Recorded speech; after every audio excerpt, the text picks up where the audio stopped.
ओवैसी के चक्रव्यूह में कौन कौन घिर गए, ध्यान से देखिए। ममता बनर्जी, अखिलेश यादव या फिर राहुल गांधी। क्यों कहा जा रहा है कि ओवैसी का मुस्लिम वोट बैंक बढ़ रहा है और विपक्षी पार्टियों का मजबूत किला ढह रहा है? आप जो बरसों से चौधराहट करके जो मुस्लिम समाज का, दलित समाज का नुकसान कर रहे हैं, हम उसको रेक्टिफाई करेंगे। पूरी समाजवादी पार्टी भारतीय जनता पार्टी को सबको साथ लेकर हराने में लगी है और पीडीए की लड़ाई में जो आएगा उसका स्वागत किया जाए। ओवैसी का मुस्लिम वोट जोड़ो अभियान किस किस नेता को अब कर रहा है परेशान? तो सपा के सांसद के बयान ने खलबली मचा दी है सियासत में। क्या सच में असदुद्दीन ओवैसी के पतंग का मांझा कई सियासी दलों के गले में जाकर अटक गया है? क्या बिहार और मुंबई में ओवैसी की पार्टी की सफलता ने मुस्लिम वोट बैंक की राजनीति करने वाली पार्टियों को चक्रव्यूह में फंसा दिया है? ओवैसी के चक्रव्यूह में कौन कौन घिर गए, ध्यान से देखिए। ममता बनर्जी, अखिलेश यादव या फिर राहुल गांधी। क्यों कहा जा रहा है कि ओवैसी का मुस्लिम वोट बैंक बढ़ रहा है और विपक्षी पार्टियों का मजबूत किला ढह रहा है? क्या सच में समाजवादी पार्टी के अखिलेश यादव असदुद्दीन ओवैसी के साथ यूपी में जुड़ने जा रहे हैं? ऐसे सिग्नल के सामने आते ही ओवैसी राहुल गांधी के गुरु रहे दिग्गी राजा के टारगेट पर क्यों आ गए? बड़ा सवाल है कि क्या ओवैसी की पार्टी एआईएमआईएम भारत के मुसलमानों के लिए कांग्रेस, समाजवादी पार्टी या टीएमसी का विकल्प बन गई है? 2026 में, यानी कुछ महीनों के बाद, अब से 3 महीने बाद बंगाल में विधानसभा चुनाव है। 2027 में यूपी में, उसके बाद सबसे बड़े सूबे का चुनाव होना है। बंगाल हो या फिर उत्तर प्रदेश, बीजेपी अभी से आक्रामक हो चली है, फ्रंट फुट पर खेल रही है, एग्रेसिव बैटिंग कर रही है। तो भाई ओवैसी मुस्लिम वोटरों में बिहार के सीमांचल और महाराष्ट्र के कई सारी महानगर पालिकाओं में जीत को हवा बनाकर एआईएमआईएम की पतंग को ऊंची उड़ान देने में जुट गए हैं। सुनिए कैसे ओवैसी ने पॉलिटिकल इक्विलिब्रियम को डिस्टर्ब कर देने का ओपन चैलेंज दे दिया है तमाम उन लोगों को जो अपने आप को मुसलमानों का सबसे बड़ा खैरख्वाह कहते हैं। कि इनको लग रहा है कि पॉलिटिकल इक्विलिब्रियम पूरा डिस्टर्ब हो गया एमआईएम और ओवैसी से। हम पॉलिटिकल इक्विलिब्रियम को डिस्टर्ब करेंगे। आप जो बरसों से चौधराहट करके जो मुस्लिम समाज का, दलित समाज का नुकसान कर रहे हैं, हम उसको रेक्टिफाई करेंगे। और अगर ये जो इल्ज़ाम लगाने वालों को तकलीफ इस बात की है कि वो घर बैठकर राजनीति करते थे और सौदेबाजी करते थे, ये एजेंट हैं, ब्रोकरी का काम करते थे, हम इनकी दुकानों को बंद करने की कोशिश कर रहे हैं। अगर ओवैसी का मुस्लिम वोट बैंक को साधने का तीर चल गया तो बंगाल से लेकर यूपी तक का सियासी घमासान एक नया रंग ले लेगा।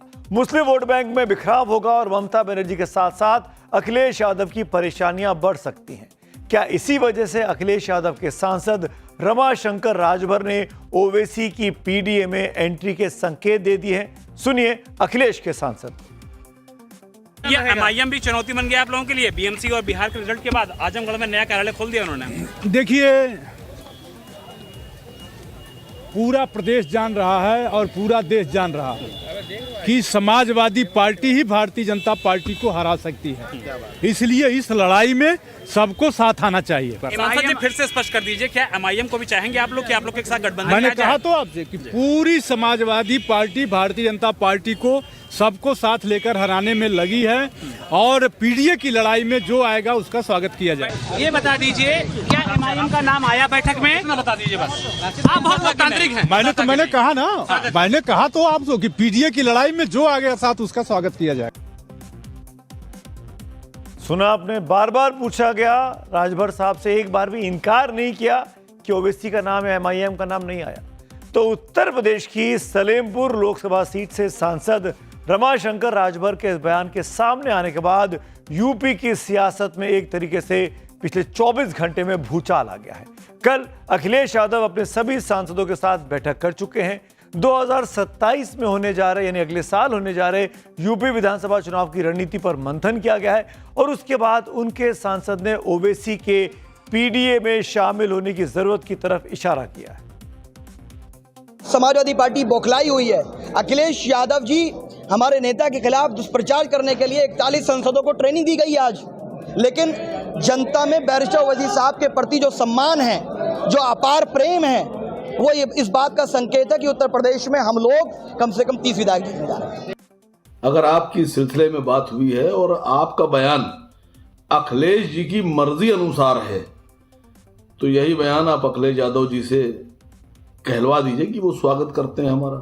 अभी आपने वो किया है, अभी उन्होंने तो ऐसा ऑफर किया नहीं है, और जब आएगा इस प्रकार का ऑफर तो जरूर आप उसका फैसला लिया जाएगा, आपको अवगत कराया जाएगा। अभी हाल ही में बिहार में विधानसभा चुनाव संपन्न हुए, महाराष्ट्र में नगर निकाय के चुनाव खत्म हुए। दोनों ही जगह पर ओवैसी की पार्टी को उम्मीद से बड़ी जीत मिली। बिहार में ओवैसी को तो इतनी बड़ी जीत मिली कि मुख्य विपक्षी की बहुत बड़ी हार हो गई। आरजेडी का MY फॉर्मूले को ओवैसी ने फेल करके रख दिया। सीमांचल इलाके में मुस्लिम वोट बैंक में जबरदस्त सेंधमारी की है। उसके बाद बिहार के बाद महाराष्ट्र समेत मुंबई समेत महाराष्ट्र के कई नगर निकाय चुनाव हुए, वहां पर भी AIMIM को एक बड़ी ताकत मिली, बड़ी सफलता मिली। ओवैसी की पार्टी ने महाराष्ट्र की 29 महानगर पालिकाओं में कुल मिलाकर 125 सीटों पर जीत हासिल की। इसमें छत्रपति संभाजी नगर में 33 सीटें MIM जीती, मालेगांव में 21 सीटें जीती और शोलापुर में 8 सीटें मिली। और गौर करने वाली बात यह है कि इन सभी जगहों पर मुस्लिम वोट बैंक कहीं ज्यादा है, यानी मुसलमानों की बहुलता वाला ये इलाका है। और ओवैसी के साथ नौजवान नेताओं की फौज इसीलिए अब जुड़ती जा रही है, चाहे वो शहरी हो चाहे वो ग्रामीण हो। सुनिए, ठाणे के मुमरा से 22 साल की उम्र की ओवैसी की पार्टी से नई नई पार्षद बनी सैर शेख कौन सा रंग दे रही है। असल में कहा तो यह जा रहा है कि ओवैसी को मिलती सियासी बढ़त के चलते अब असल लड़ाई विपक्ष के अंदर शुरू हो चुकी है, और वो लड़ाई है ओवैसी के साथ या फिर ओवैसी के खिलाफ, कहां रहा जाए। यही वजह कि जब समाजवादी पार्टी की तरफ से ओवैसी की जरूरत का इशारा सामने आया तो कांग्रेस के बड़े नेता और राज्यसभा सांसद दिग्विजय सिंह ओवैसी और RSS के मेलजोल की दलील के साथ सामने आ गए। भाजपा और राष्ट्रीय स्वयंसेवक संघ, इनका कोई लेना देना नहीं है धर्म से। ये केवल लोग डराते हैं, हिंदुओं एक हो जाओ, हिंदू धर्म खतरे में है, कहते ही नहीं कहते हैं। और ओवैसी क्या कहते हैं AIMIM के कि मुसलमानों एक हो जाओ, हिंदुओं से खतरा है। और दोनों जो हैं मिल के खेल खेलते हैं, ना हिंदुओं को खतरा है ना मुसलमानों को खतरा है। अरे आपस की लड़ाई के कारण देश को खतरा है, इस बात को समझो, बचाओ देश को। सावरकर जी ने और मोहम्मद अली जिन्ना जी ने देश का बंटवारा करा दिया एक बार। अब देश का बंटवारा नहीं, यहाँ मोहल्लों का बंटवारा हो रहा है, शहरों में बंटवारा हो रहा है। कई जगह ऐसे हो गए कि मुसलमानों ने अपना मोहल्ला बना लिया, हिंदुओं ने अलग बना लिया। ये बंटवारा क्यों हो रहा है? सुना आपने, सावरकर जी और जिन्ना जी। जिन्ना के आगे जी लगाकर दिग्विजय सिंह ने मुसलमानों में बंटवारे की थ्योरी के साथ सामने आ गए। जाहिर है उनके टारगेट पर ओवैसी रहे। ओवैसी के चलते मुस्लिम वोट बैंक में होने जा रहे बंटवारे का डर सबको सता रहा है। ऐसे में यह सवाल उठना लाजमी है कि क्या सच में अखिलेश मुस्लिम वोटों में बिखराव को रोकने के लिए कांग्रेस को छोड़ या कांग्रेस के साथ साथ अब ओवैसी की तरफ भी बढ़ेंगे। मैं बार बार इस बात को कह रहा हूं, ओवैसी टारगेट करते रहे लगातार कि सपा ने, कांग्रेस ने केवल मुसलमानों को दरियां बिछाने के लिए पार्टी के साथ जोड़ के रखा हुआ है। यह सब तब हो रहा है जब 19 से 21 जनवरी तक राहुल गांधी रायबरेली के 2 दिन के दौरे पर थे। राहुल गांधी के दौरे के दौरान रायबरेली में बैनर लगे।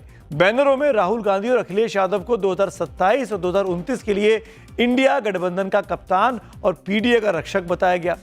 कहा यह गया कि ये बैनर 2027 के यूपी विधानसभा और 2029 के लोकसभा चुनावों को ध्यान में रखते हुए लगाए गए हैं ताकि कार्यकर्ताओं और समर्थकों में उत्साह भरा जा सके। लेकिन उसके बाद अखिलेश के सांसद का ओवैसी के लिए समर्थन में आया जो बयान सामने आया, इन दावों पर अब नई बहस छिड़ गई है। लेकिन अभी तक का सच ये भी है कि अखिलेश और ओवैसी सियासी नदी के 2 किनारे रहे हैं जो कभी मिले नहीं है। ओवैसी को पुराने बयानों को सुनकर तो ऐसा ही लगता है। सियासत में कहावत बहुत ही मशहूर है कि जो दिखता है वो होता नहीं और जो होता है वो दिखता नहीं। अब यूपी में आगे क्या दिखने वाला है ये तो वक्त के साथ साफ होगा, लेकिन यूपी से पहले बंगाल की तरफ चलते हैं, वहां पे जो चुनाव होने वाले हैं।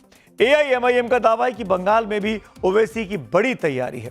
TMC से अलग होकर नई बाबरी की बुनियाद जोड़ने वाले हुमायूं कबीर ने दावा किया कि वो बंगाल के ओवैसी बन चुके हैं और असल ओवैसी के साथ मिलकर ममता बनर्जी के खिलाफ मोर्चा खोलने जा रहे हैं।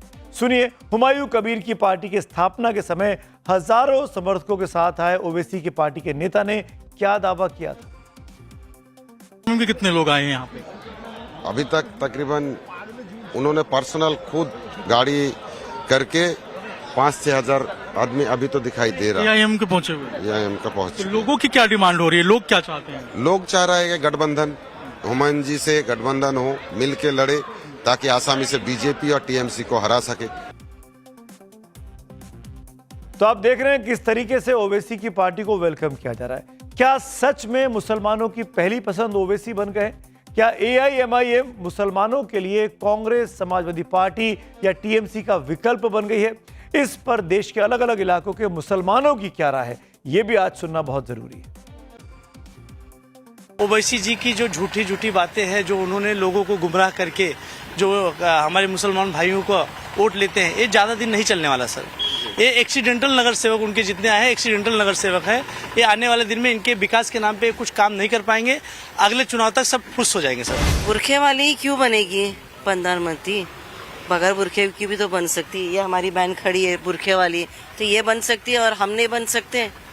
और ये जो बोल रहे हैं ये गलत बोल रहे हैं, झूठ बोल रहे हैं, मुसलमानों को बहका रहे, भड़का रहे, झूठी बातें, झूठी तसल्ली देकर अपनी तरफ लोगों को लेकर वोट खराब करे और खिंचाव ले रहे। इनसे कुछ नहीं होने वाला है। अभी देखो तो यानी कि उनका एक वो जो पतंग वाला स्टाइल है, बच्चों को क्या होता है कि यानी कि वो चीज इंटरेक्ट करती है, जिस वजह से शायद से पूरे मुस्लिम कम्युनिटी उनको सपोर्ट कर रही है आज के तारीख में।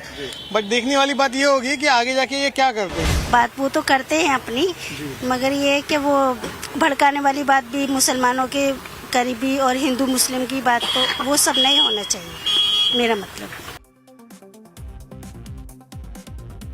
तो जो हलचल मची है तमाम विरोधी पार्टियों में, विपक्षी पार्टियों, उसके बाद तो ये कहा जा सकता है कि यू कांट इग्नोर ओवैसी। आप ओवैसी को पसंद करें, नापसंद करें, पर आप उनको इग्नोर तो बिल्कुल नहीं कर सकते हैं। ये हैसियत उन्होंने MIM की मुसलमानों के मन में जरूर बना दी है।